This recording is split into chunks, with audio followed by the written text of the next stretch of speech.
is Benjamin L. Corey, and I wrote a book called Undiluted, Rediscovering the Radical Message of Jesus. One of my favorite people in history is Gandhi. Gandhi loved the gospel accounts of Jesus, and one day somebody asked him, they said, are you interested in becoming a Christian? And Gandhi said, no, I'm going to have to pass, because what I see as Christianity in the West strikes me as being a diluted version of what I see here in the scriptures. I think the observation of Gandhi is an observation that a lot of people are having in our culture right now.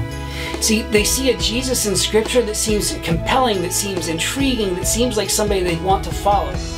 But then when they look at the institutionalized Christianity around them, and when they look at some of the Christians in their own communities, they decide to pass on the opportunity entirely, because the Christianity they see strikes them as being a counterfeit version of the real thing. American Christianity has a problem, and this problem is that we have combined elements of our culture with the message of Jesus to the point where you can't tell the two apart.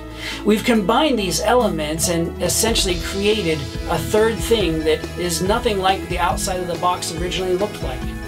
We've become Bible believers but not Jesus followers. We've combined nationalistic identity with a Christian faith instead of remembering that you can only serve one master. We've justified violence in the name of the nonviolent lover of enemies.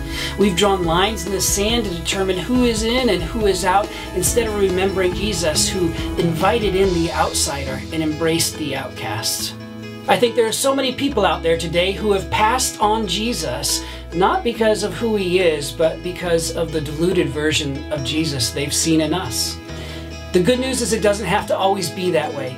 In Undiluted, I invite you to join me on a journey to begin seeking a more undiluted Jesus, to begin separating culture from our faith and getting back to the roots of what it means to drop our nets and to follow that rabbi. I invite you to take a fresh look at the teachings of Jesus, and I invite you to consider the ways that our culture may have distorted and diluted them into something that's far different than the original. Is the Christianity many experience here in the West a diluted version of the real thing?